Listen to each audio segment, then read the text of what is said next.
Good afternoon, everyone, and welcome to our fourth event of the academic year at the HRC in the series Meet VCU Authors. My name is Cristina Stancho. I'm an associate professor of English and currently the director of the Humanities Research Center. Our Meet VCU Authors series, for those of you who are new to the series, invites members of the Richmond community as well as colleagues and students from VCU and from other universities to meet VCU authors as they talk about their publications and answer questions about their work. And it's also time for celebration, as all of us here in the room know it takes many years to see books through production and to completion. Our virtual events follow a more or less similar format. I will briefly introduce our guests today. We have the two editors who will then introduce the contributors today, and they will speak for about 45 to 50 minutes, and then each of them will take about 5 minutes to share their work, and then we'll have at least 10 minutes for questions from the audience. And please use the Q&A function to post your questions as the event unfolds. For our faculty here at VCU, just a quick reminder that the residential fellowship applications for the HRC are due November 1st, just around the corner. And you can find more information about that in your many emails as well as our website. We hope for a great turnout, and this is a year where we don't have a theme in quite a while, so please apply. Our conveners today are Drs. Matteo Pangallo and Dr. Emily Todd, and they are the editors of the volume under discussion today, Teaching the History of the Book, published this year in May by the University of Massachusetts Press. Congratulations to you both, and I look forward to hearing from the many contributors who are with us today. Thank you so much for being here, and at the end of your presentations, I'm happy to field the questions in the Q&A. So Dr. Matteo Pangallo, my esteemed colleague in the English department, is an associate professor of English here with a very strong scholarly record in early modern studies and the history of the book. He is the author of Playwriting Playgoers in Shakespeare's Theatre, published by UPenn Press in 2017, and he has published in numerous journals such as Medieval and Renaissance Drama in England, Early Theatre, English Literary Renaissance, Review of English Studies, and collections such as Early British Drama and Manuscript, A New Companion to Renaissance Drama, and the Oxford Handbook of Shakespeare. He's co-editor of Shakespeare's Audiences, published in 2021, and None a Stranger There, England in and Europe on the Early Modern Stage, forthcoming next year. He is now completing his second monograph titled Strange Company, Foreign Performers in Medieval and Early Modern England. Dr. Emily B. Todd, who is Matteo's co-editor for this volume, is Dean of the School of the Arts and Sciences at Eastern Connecticut State University. Before her appointment at Eastern, she was at Westfield State University from 1999 to 2022, where she was professor of English, long-serving department chair, and dean of the College of the Arts, Humanities, and Social Sciences. Besides co-editing Teaching the History of the Book with Matteo, she's also co-editor of Transatlantic Stowe, Harriet Beecher Stowe and European Culture, and her research is on the 19th century transatlantic book history. She has published extensively in papers of the Bibliographic Society of America, Book History, American Literary History, to mention just a few. Matteo and Emily, our esteemed guests, welcome to the HRC, and congratulations on the publication of such an important volume. Well, thank you very much. Thank you, Dr. Stanchu, for inviting us, and to Ronnie for organizing this event. Thank you also to the 7 of our 50 contributors who have joined us today, and to all of you for your interest in our collection and its exploration of teaching the history of the book. So what do we mean when we use that phrase, the history of the book? Well, every copy of every book tells a story, not just the story in the pages, but the story of those pages. Book history is the exploration of the intersections between those stories, seeking to understand how books have shaped history and how history in turn has shaped books. Since its appearance in the 1950s, the field of book history has always been interdisciplinary, drawing on approaches, theories, tools, and insights from a tremendous range of subjects, which makes book history a thriving, dynamic field for teaching. Despite the usefulness of book history as a teaching area, however, very little published material is available to help new instructors get started teaching the subject or to help experienced instructors refresh their approaches. So our goal in putting this collection together was to provide teachers across a wide range of instructional contexts and institutions with a mind of diverse, practical, and self-reflective accounts of how and why their colleagues around the world teach book history. The contributors to the volume include historians and literary scholars, librarians, archivists, book artists, and bookmakers, all of whom share an investment in helping students learn about and with book history. Getting students excited about meaningful learning is one of the great challenges for any teacher. Fortunately, what we and our contributors have found is that the scholarly debates with which book history engages can truly energize students. Teaching students to be book historians means teaching them to think in new and critical ways about the book, an object that many of them often take for granted. Guiding them to ask new questions about books and helping them think about the history of authorship, printing, reading, and the various actors in the book trade also gives students new language to make sense of the transmission and use of books in their own time and lives.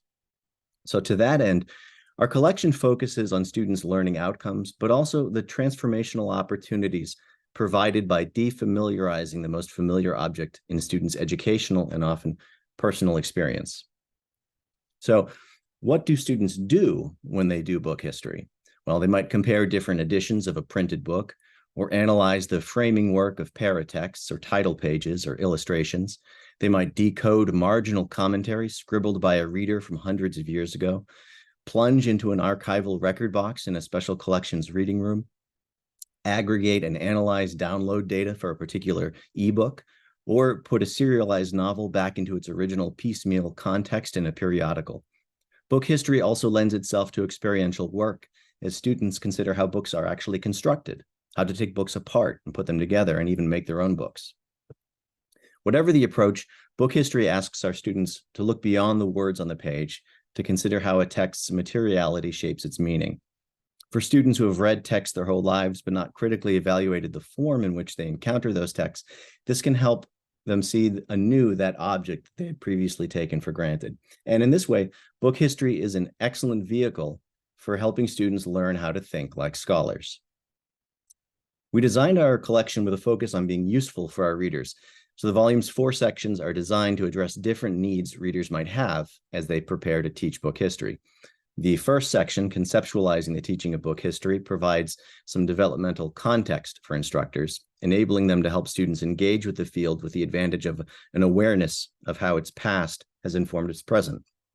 This section also includes chapters that consider particular pedagogical and critical theories in the book history classroom. The second section, Teaching Book History as a Course, provides case studies of specific book history courses. The contributors in this section address teaching at a variety of levels in different disciplines and degree programs and through a range of methods. A number describe courses built around hands-on engagement with materials. Others explore conceptual approaches, outlining courses organized around particular theoretical or historical principles. And several take broader programmatic or institutional perspectives by considering the role of book history in departmental, degree-based, and school-based contexts. Practical teaching considerations also form the core of the third section, Using Book History in Other Courses. These chapters focus on classroom activities that draw upon book history in non-book history courses, including specific class sessions, assignments, lesson plans, cases, projects, and similar instructional components. And the final section, Resources for Teaching Book History, introduces and evaluates selected tools that teachers of book history can draw upon in their classes. These chapters describe these resources and how they can be used, but they also serve as models for how to seek out and assess the utility of other teaching resources as well. And with that description of what our collection comprises and why we put it together, I'll turn it over to Emily to address some of the key takeaways from the project and what it has taught us about the teaching of book history. Thank you, Matteo.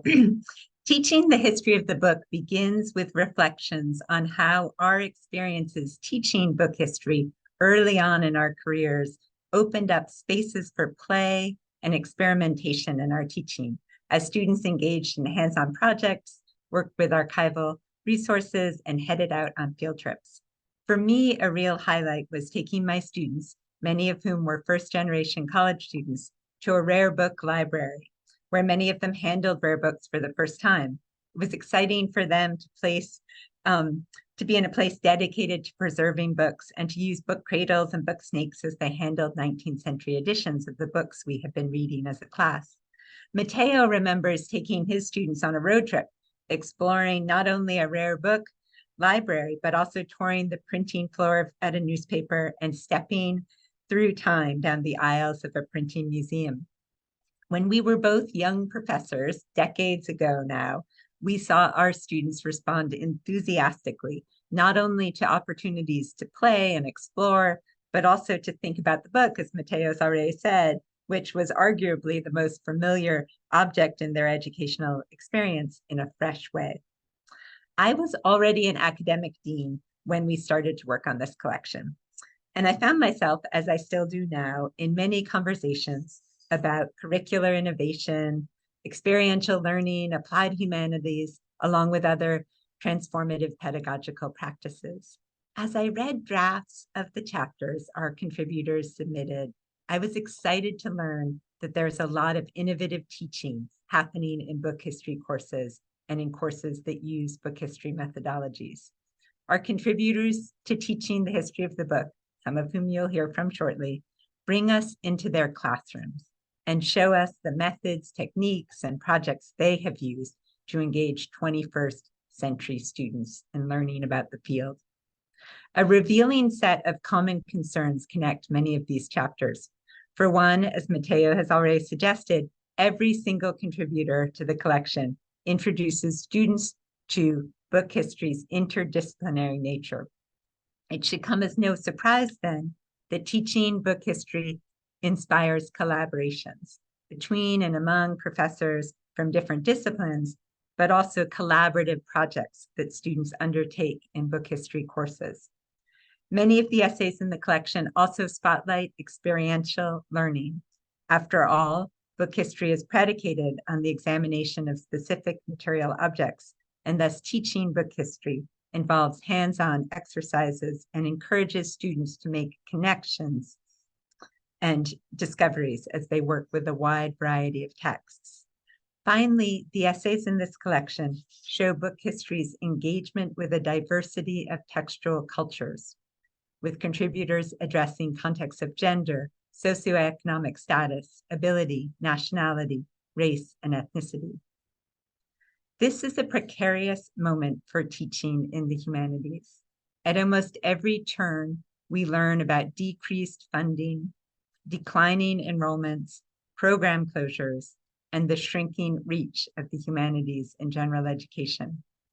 The contributors to our collection, though, point to vibrancy and innovation in humanities teaching, providing models for how interdisciplinary, collaborative, and experiential courses highlighting the diversity of textual cultures can be at the vanguard of our institution's 21st century pedagogical initiatives and objectives.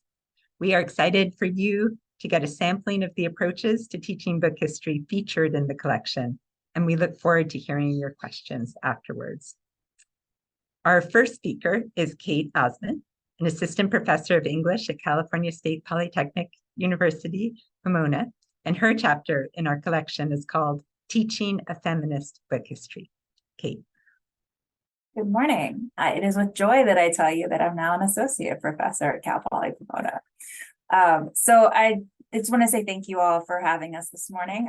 There's so many wonderful things we could say about the volume, but of course we already did that. So my chapter, I will be honest that I wrestled with this chapter in my head for quite a long time during the publication process, because when we say something like teaching a feminist book history, that concept should always be in flux.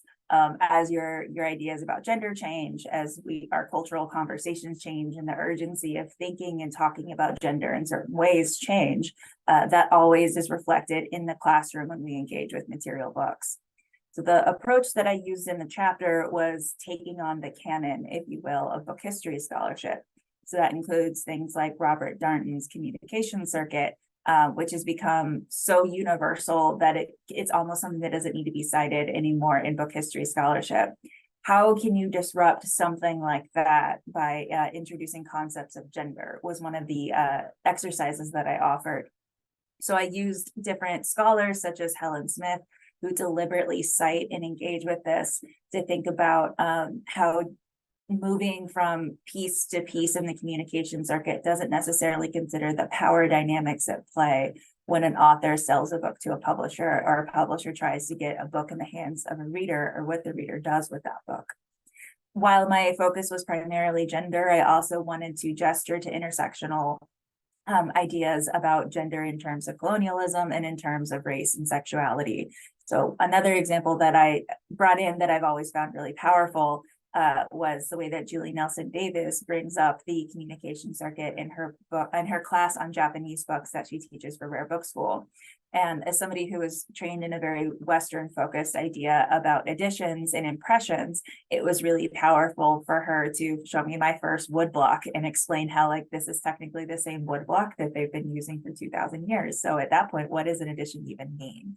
And that's the ways that complicating the canon really kind of breaks open how we think about book history and what it is and does, and even the very basic fundamental bibliographic building blocks of our discipline.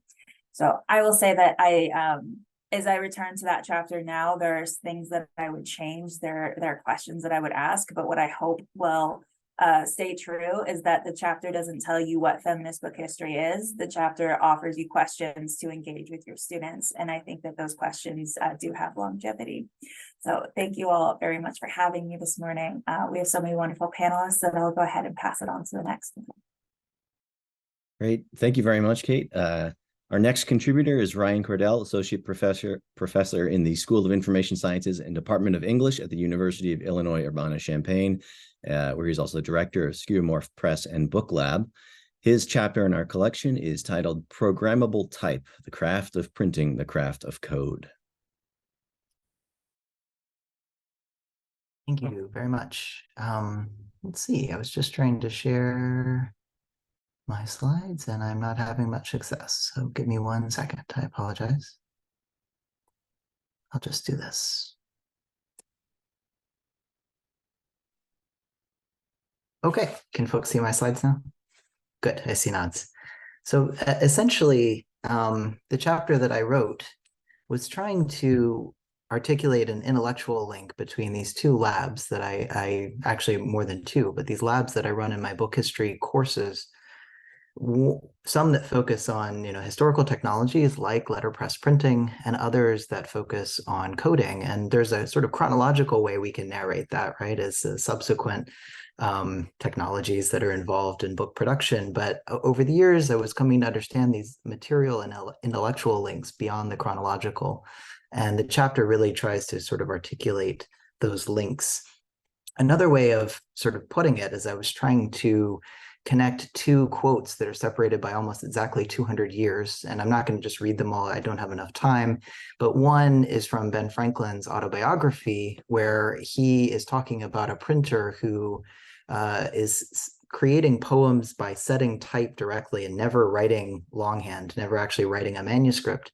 And Franklin basically struggles to call what this person is doing writing, because he sees the act of setting type as quite distinct from what he conceives of as writing. These are separate technologies, they're separate things. And so there's this quote where setting type is something like writing, but it's not quite writing. And then this quote from Annette V, who is a scholar of computing and composition, again, about 200 years later, thinking about programming, which is also sort of writing, but not writing. It's writing designed to do something, designed to be executed. And I guess I don't really say this in the chapter, but I was also just trying to articulate why in my classes and in my print labs that I've run, I draw from two very distinct crowds, which is the poets and the engineers are both really excited to come in and use these spaces. And so what I say is that while not precisely analogous, these two practices, letterpress printing and programming, share these essential features of deliberation, planning, execution, industry, and automation. And that by comparing them, we can bring these two practices into critical relief. Essentially, students have to, in both cases, they have a sort of vision of what they want to do, whether that's a critical or a creative act. There's something they want to create. And they have to do that within particular constraints, whether those are constraints of furniture and type, or whether those are constraints of, you know, their coding ability, or like what functions are available to them within a particular programming language. Right. So to create something like this, you have to think you have to think like an engineer. You have to construct it in a very particular way within these material constraints. And this is, I think, actually quite similar to what you have to do to create a piece of code that will run effectively. Students report a different kind of engagement with these activities. They tell me that it activates a different part of their brain than the typical part of their brain that they have to use doing sort of critical analysis, maybe in a more conventional literary studies class. I know I'm running short on time, but I just wanted to sort of highlight a project that I thought really brought these two together in a recent class. This wouldn't have been in my chapter because this was more recent, but a student who was fascinated by the type case, literally the organization of the type case, and ended up writing a program that, also creating a print from this visualization, but writing a program that allows you to take a text and to essentially enter it in, and it generates a map of where your hands would travel on the type case in order to set that text in type. And for me, this was a really beautiful illustration actually of this link between the formalism of the type case and the kinds of formalism that's required in order to program something like this, to create this tool that allows people to see this aspect of print history. So I will leave it there, and we can talk about this all in the Q&A. Thank you so much, Ryan. Our next contributor is Lisa Maruca, an associate professor of English at Wayne State University. Her chapter in our collection is entitled Labor, Literacy, and Experiential Learning in the Book History Classroom. Lisa.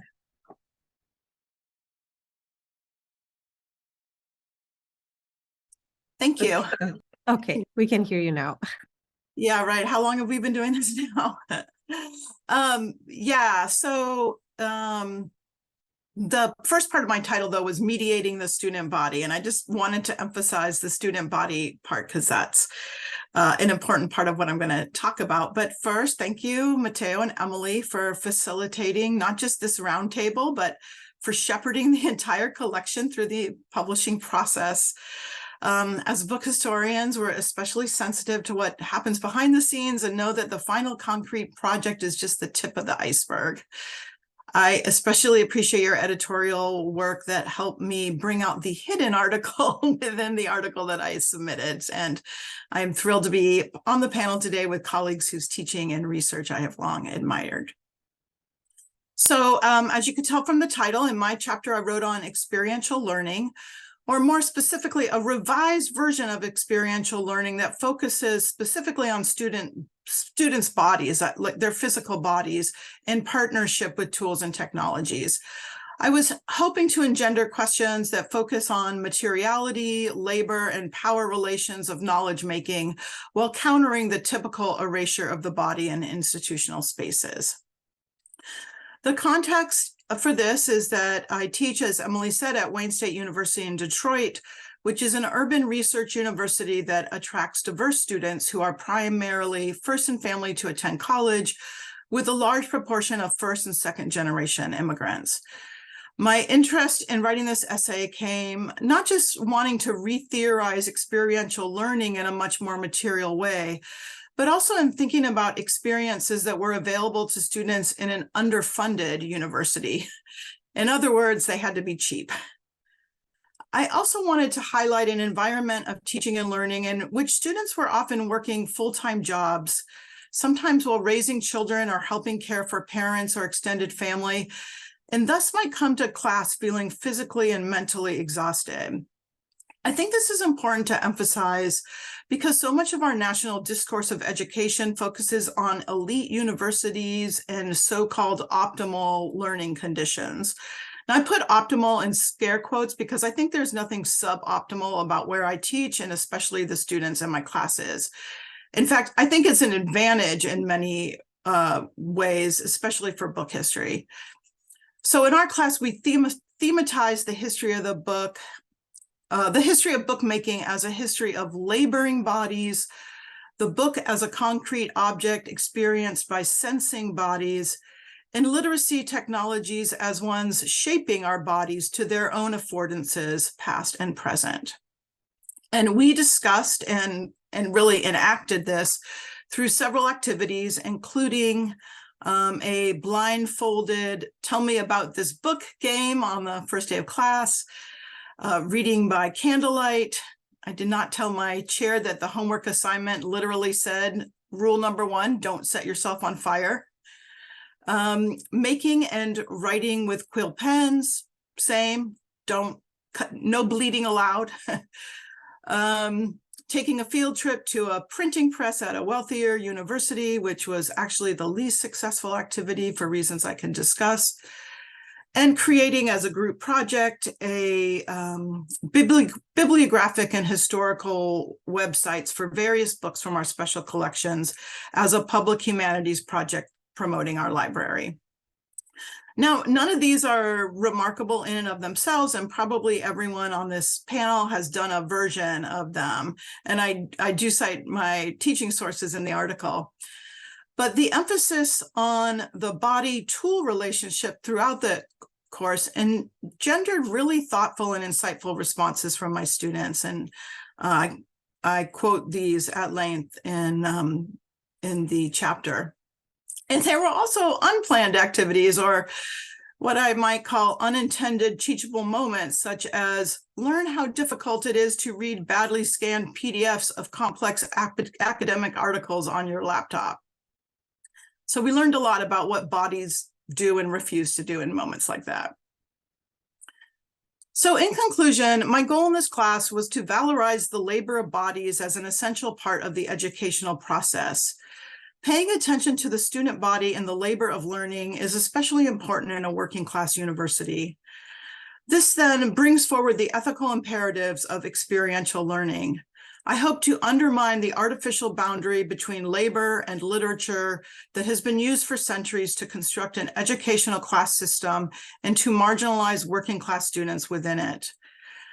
I aspire for students to see that their work outside the classroom lies not in sharp distinction to the work of learning, but is a part of a continuum of activities blending moving bodies with engaged cognition. Thank you. Thank you very much, Lisa. I'm very pleased to introduce our next speaker, my colleague in the English department here at VCU, Dr. Joshua Eckhart. Dr. Eckhart is a professor of English and the organizing force behind the creation of what will become the VCU Book Lab. His chapter in our collection is Brit Lit 1 from Only One Library. Thank you, Matteo. Thank you, Dr. Todd, also, both of you for putting together this collection. Thank you, Christina and Ronnie, for showcasing it for us here at VCU. Okay, before Matteo joined us on the faculty, I don't recall having much hope of teaching a dedicated book history course. We now have such a course, and I've been able to teach it at least once. But of course, there are a lot of courses that I was expected to teach, early modern literature and Shakespeare.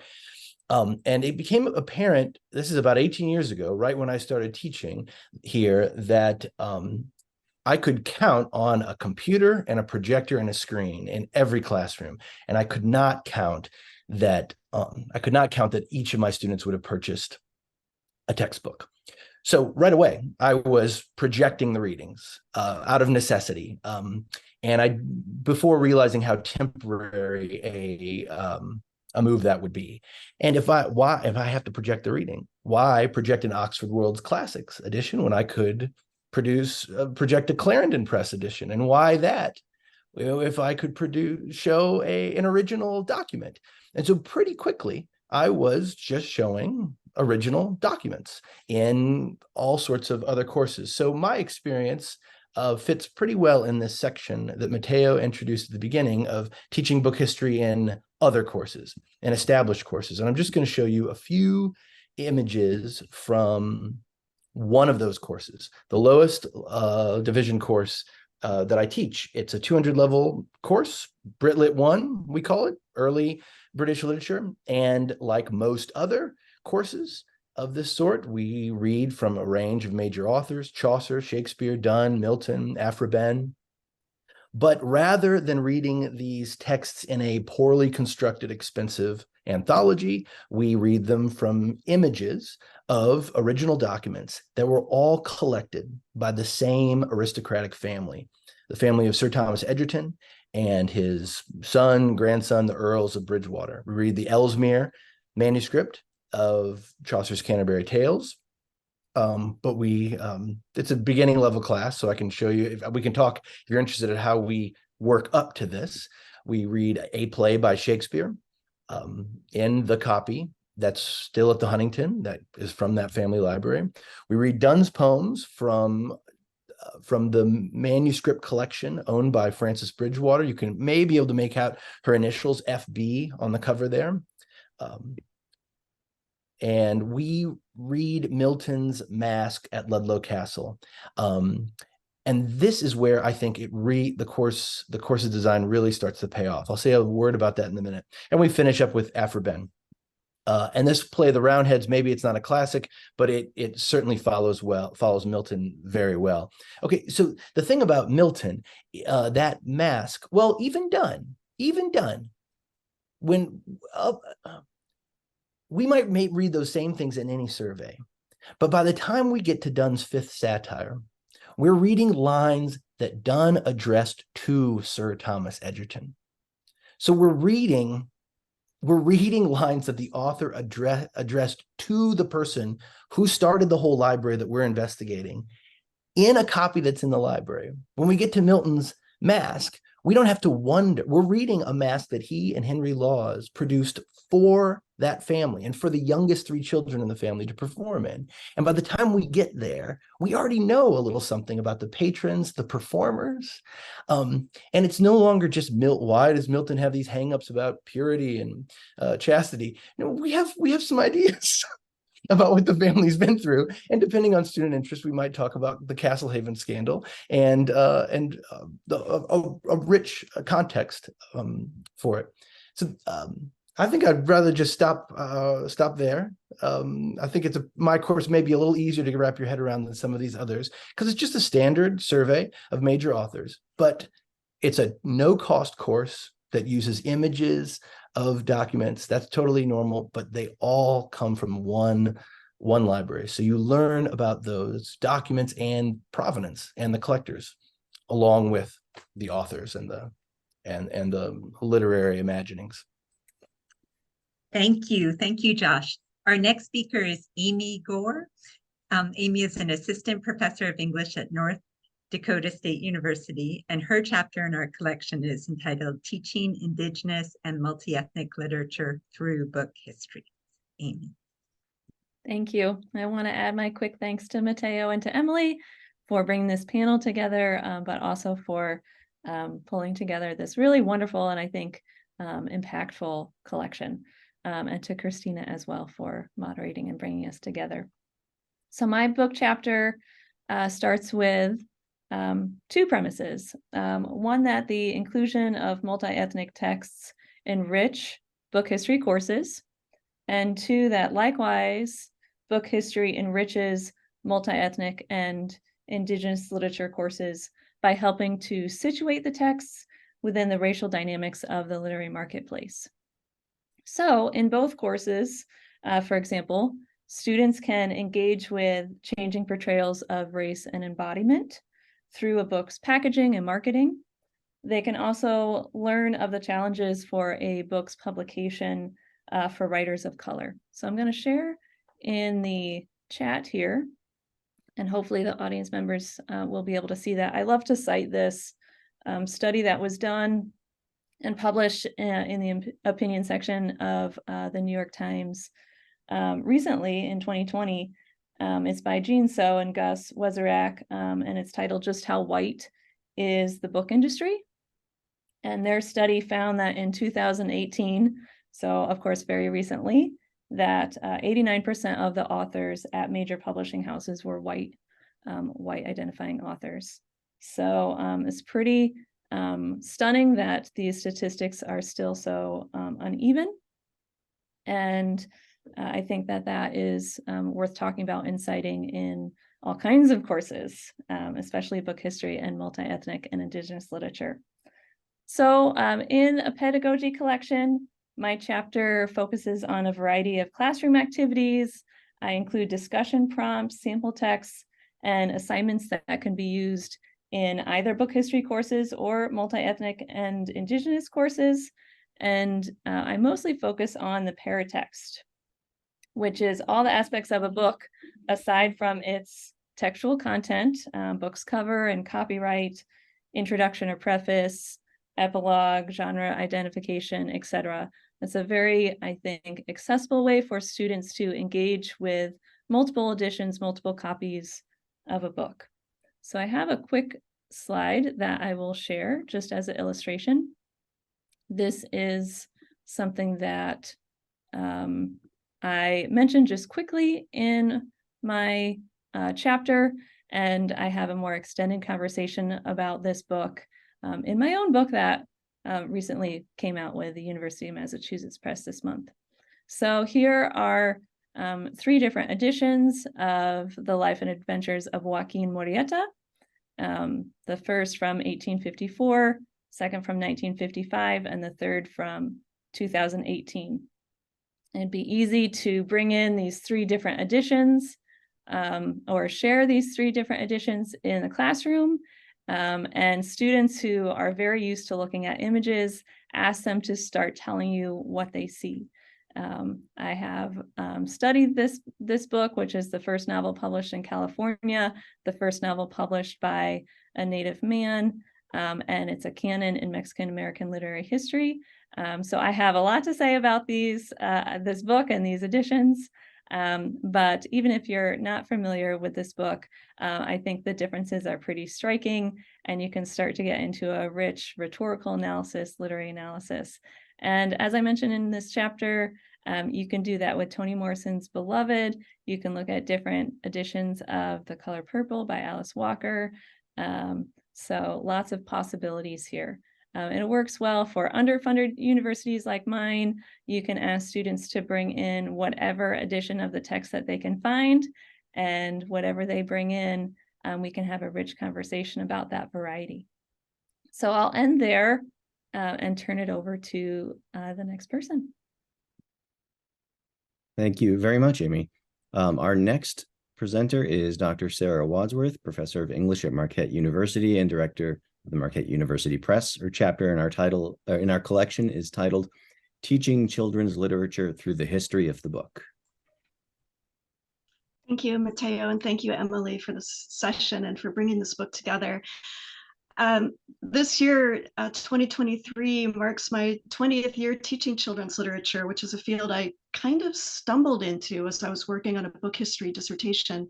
But in that first year of full-time teaching, a student, where I was a visiting assistant professor at Carleton College, asked if I would teach her in an independent study. And that was the beginning of it, weekly meetings talking about children's books. But as I discovered in my dissertation, children's literature and book history are very closely intertwined. Partway through the drafting of this chapter, I came across a poem by Robert Louis Stevenson from the Child's Garden of Verses, not for the first time because I had read this as a child. And this poem, I'll just read a few lines from it, gave me the title for my chapter in this book, which is Through the Windows of This Book, Teaching Children's Literature Through the History of the Book. I use these lines as my epigraph. As from the house your mother sees you playing round the garden trees, so may you see, if you will look through the windows of this book, another child far, far away and in another garden play. And I chose these lines because it has a threefold connection to teaching children's literature and or as book history. The first is that this poem really highlights how books are for children an object of play, a plaything. Michelle Levy and Tom Mole in their book on book history refer to the thingness of books. And that's something that's very central in children's literature when we think about toy books, board books, pop-up books, talking books, as well as adaptations, tie-ins, toys, games, even theme park rides. Books are out in the world. They take many different forms. And I bring this into my course in a variety of ways, one of which is through having a number of different hands-on workshops. Often these involve me raiding my local public library children's room for books and bringing them in a wheel-along case into my classroom and passing them out. I do this on Picture Book Day. Another day we look at many different renditions of the same fairy tale. I tend to use Little Red Riding Hood. And by passing out these books, there are opportunities to teach not only about the text that the book as object contains, but also about illustration, about typography, about the materials of bookmaking. And especially when we look at one text that's appeared in many different ways, like Little Red Riding Hood or other fairy tale variations, it really draws attention to the physical format of the book and the ingenuity of book designers. The market conditions, the conditions of a particular or situation of a particular audience that may have particular needs. The other way, or another way that that poem is relevant, is that it also highlights how books are not just objects of play, but also companions, surrogate companions. And another piece of my course is highlighting how reading is a social act. In class lately, I've started calling my small groups book clubs and keeping them with a stable identity over the course of the semester so students really get to know one another. That was an innovation of pandemic teaching, but one I've stuck with. One of the first assignments I give my students is a literacy narrative where they write from a first person standpoint about their own relationship with books and reading. And one of the constants I've noticed over the many years of teaching this assignment is that without realizing it in many different ways, they're telling me how reading is a social act. They talk about reading with parents and siblings. They talk about library programs. They talk a lot about scholastic book fairs. They talk about reading with friends. They talk about games, movies, video games. And so this is something I'm able to highlight in the class, that books are social and they're very much part of a circuit that connects author and reader through many different entities. Something else we look at is different ideologies and the way they inflect the social aspects of reading. A prominent one is gender ideology, and my course has become one of the electives associated with our minor or interdisciplinary major in gender and sexuality studies. Something that I started doing more in the pandemic and kind of stuck with is online field work, where students go out and do some kind of very, very basic market research, like looking at Amazon or barnesandnoble.com and searching on, say, books for boys and books for girls and seeing what pops up. This for students is, for some, shocking. That's a word I come across a lot. For others, unsurprising. For some, saddening as they look at the plethora of pink and purple unicorns and ponies offered to girls, and the primary colored books about boy heroes and nonfiction science subjects for boys. And this really brings up another way that that poem is relevant, and this is where I'll end, that books, as Radine Sims Bishop famously argued, are windows, mirrors, and sliding glass doors. Children see themselves reflected, or at least should be able to see themselves reflected. They can also enter the worlds of others, other people with other experiences. And this is something that we look at in the course when the course becomes more contemporary. We look at contemporary adaptations of Little Women, for example, which include a novel about a Pakistani American family in Atlanta, a 19th century African American family, and many other adaptations. We also look at a website called We Need Diverse Books, which kind of brings me around to what Amy was saying about the whiteness of publishing and recent efforts to combat that limitation. I suspect I'm out of time, so I'll end now, but I'd happily answer questions or talk about some favorite resources during the Q&A. Thank you. Thank you, Sarah. Our last speaker is Jonathan Senchen, an associate professor of book history and director of the Center for the History of Print and Digital Culture at the University of Wisconsin-Madison. His chapter, co-written with Bridget Fiedler, is in our collection is entitled Teaching Black Book History, Beginning Outside the Book. So thank you for being here, Jonathan. Thank you for having me. I'll echo everyone else's thanks for the volume and all of your editorial work. And it's great to be here with so many of the people whose work I teach with and engage with in my own work. My co-author, Bridget Fielder, is appropriately teaching at the moment. And so I'm here standing in for both of us. We begin our chapter on teaching Black book history, beginning outside the book, with an image that we take from ecology, and that is of the charismatic megafauna. And we say that books are the charismatic megafauna of material text studies. They're familiar, durable, and often attractive objects that readily grab hold of our interest and attention. But as colleagues in ecology note, charismatic megafauna do not really represent ecosystems. And in paying attention only to the sort of largest and most charismatic things in an ecosystem, we lose to our peril and to the peril of our knowledge of the ecosystem sight on the smaller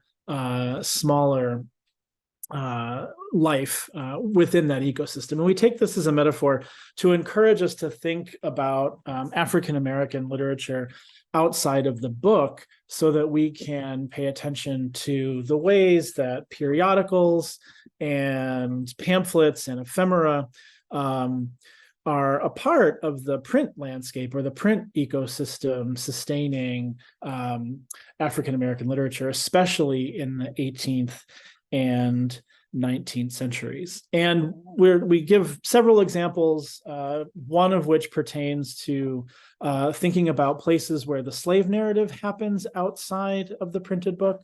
But I'll just share with you as I close out my time today, an image from, boy, now I can't find it. It's not giving it to me. No. Oh, there it is. Okay. So well, I'm sorry, it's not giving it to me. I'm just gonna back out of this. Apologies. I'll just close then with a description of teaching with the Christian Recorder, or rather PDFs from the Christian Recorder, a Black newspaper from the 19th century, in which a novel, The Curse of Caste, was published serially in 1864 and 1865. And part of this exercise that's really important is doing important material text work in a book history context, like disassociating the concept of the novel from the book, and thinking about ways in which literary forms and material forms do and do not overlap. And focusing on the Christian Recorder and the publication of The Curse of Caste also brings up a number of other questions, like what Lisa Brooks calls the life chances of early African-American print. Not all copies of even this major important Black newspaper, the Christian Recorder, exist in archives or libraries. And so there are entire sections of this novel that is issued in serial that we don't have. And that material form and that material reality both opens up the novel as a sort of very fluid and not fixed thing, which helps us also to ask questions about some assumptions in print culture studies, the idea that print fixes information or standardizes it across space and time. But it also then recursively allows us to ask questions about things like genre and plot, because what we're left with in those gaps in the material record of this serialized novel is a question of, well, what do you think must happen in this gap in the novel to make sense of what we do have later? Knowing what we know about the sentimental novel in the 19th century, the abolitionist novel in the 19th century, what do you think happens here generically based on other reading? And so focusing on an object like this, a material text like this, allows us to ask questions about the depth and richness of African-American print culture. It answers a question about the lack of early African-American writers. Sure, if you're looking for books between boards, novels between boards, maybe, but not if we turn to the newspaper. And then it also allows us to bring book historical methods or print culture history methods of paying attention to specific book copies, paying attention to what remains in our libraries and archives, into conversation with what we know as literary scholars, questions of genre, for example. I will end there and look forward to everyone's questions with our time remaining. All right, wonderful. Thank you so much, everyone, for this wonderful lesson. And as a non-specialist, I just kept taking notes, and just so exciting. Congratulations and many thanks for sharing this collective wisdom with us. I will jump right in, and Matteo and Emily, please also jump in as well. I have a quick question for Ryan Cordell. I would love to hear a little bit more about, the book lab and the print lab you're running. And for Josh and Matteo, please also tell me more about the planned VCU book lab, because I see some potential synergies emerging here. Sure. I don't want to take too much time, but at UIUC, I run what we call Skeuomorph Press. And it's in a makerspace, the Champaign-Urbana Community Fab Lab, which is run by the iSchool, which is where my primary appointment is. Mm-hmm. When I was coming to UIUC, I knew that I wanted such a lab to exist, and fortunately, we were able to sort of find the makerspace where they do conventional makerspace things, laser carving, 3D printing, things like that. But they were quite excited to have some historical technology available as well. And one of my favorite things that we've been able to do is to think across technology. So we've used the lasers next door, for instance, to make woodcuts that we then use on the press. We did a collaboration with our special collections library, where they gave us high quality scans of woodcuts from some Renaissance books, and we carved them, and then we made some prints with those historical reproductions. So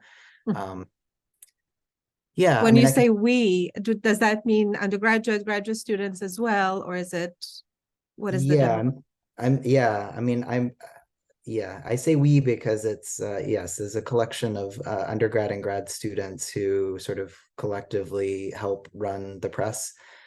We have PhD students from both the English department and the Information Sciences department, where I have appointments, who work there.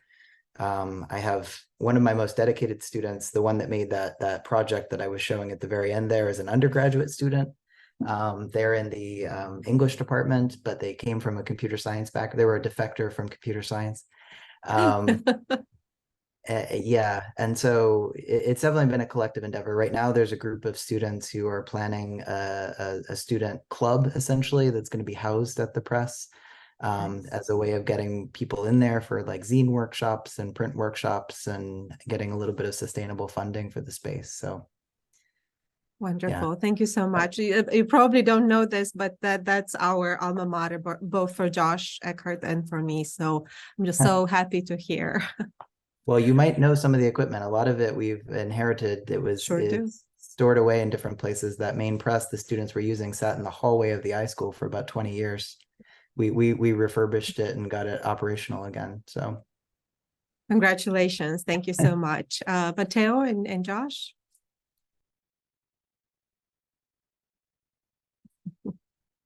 I can't hear you.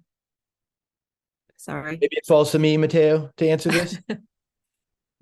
So printing here at VCU has worked a little differently because we have an art school, and it's a top 10 art school, and the graphic design department here is one where students really learn to print. So our master printer, Jamie Mahoney, has been the person who has welcomed those of us in the English department who want to learn, who want to do historical printing. And a lot of this happened at the request of Julian Newhouser when he was a bachelor's and master's student here. He's since gone on and finished his PhD at King's College London, with printing being a big part of his work.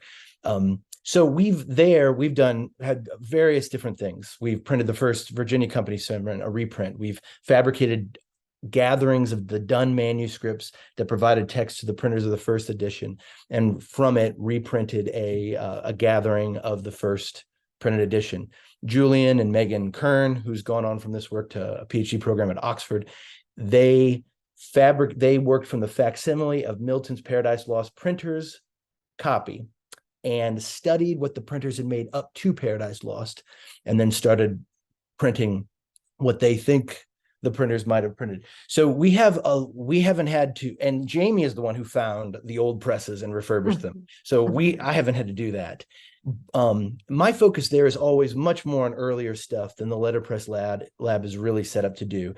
And for years, Jamie and I, we tried to work with people in the administration and in the library to do more.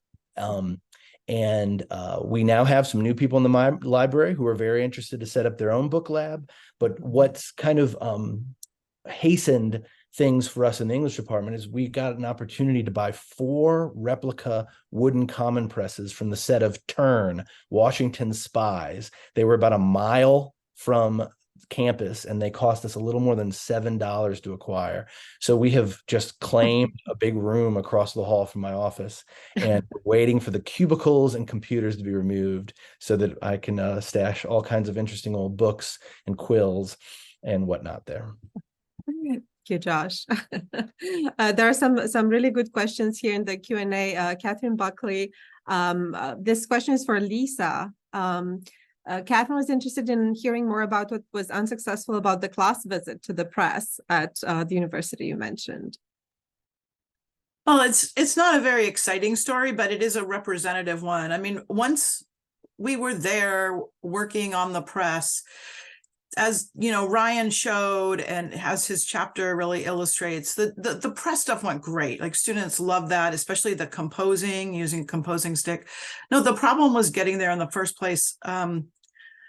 We didn't have a printing press on campus at the time. We do know now, thanks to our art department, actually.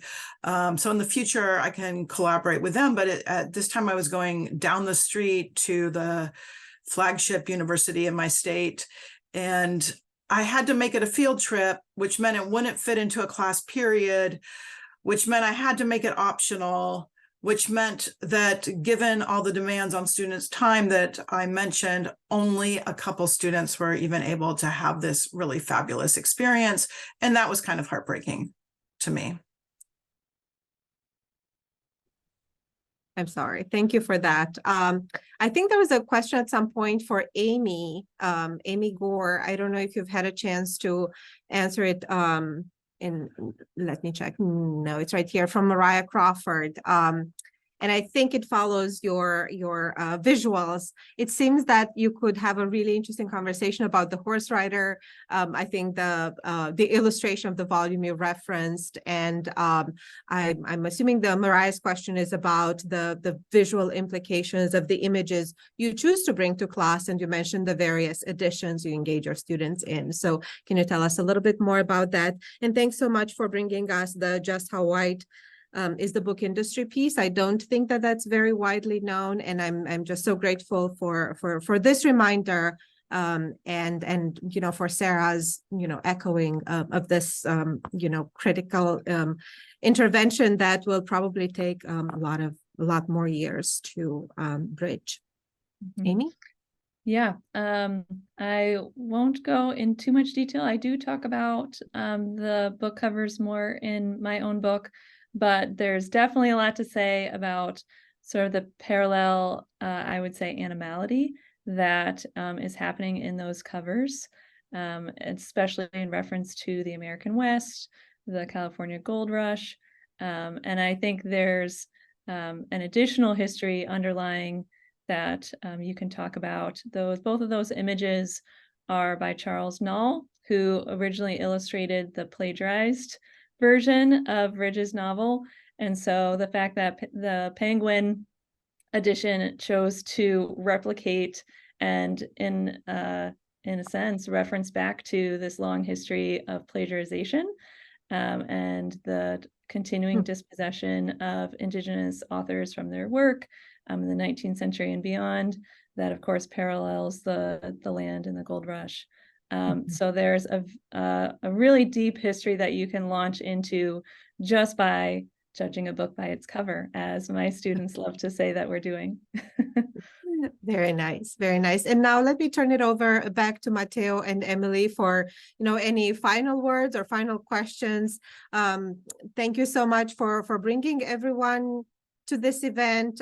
This has been a true learning experience and just wonderful to hear more about your work. So Matteo and Emily. I just want to say thank you again to all the contributors who joined us today, as well as thank you to those who were unable to join us, but who contributed to the volume. Again, we had 50 people writing in this collection, over 38 or 39 chapters.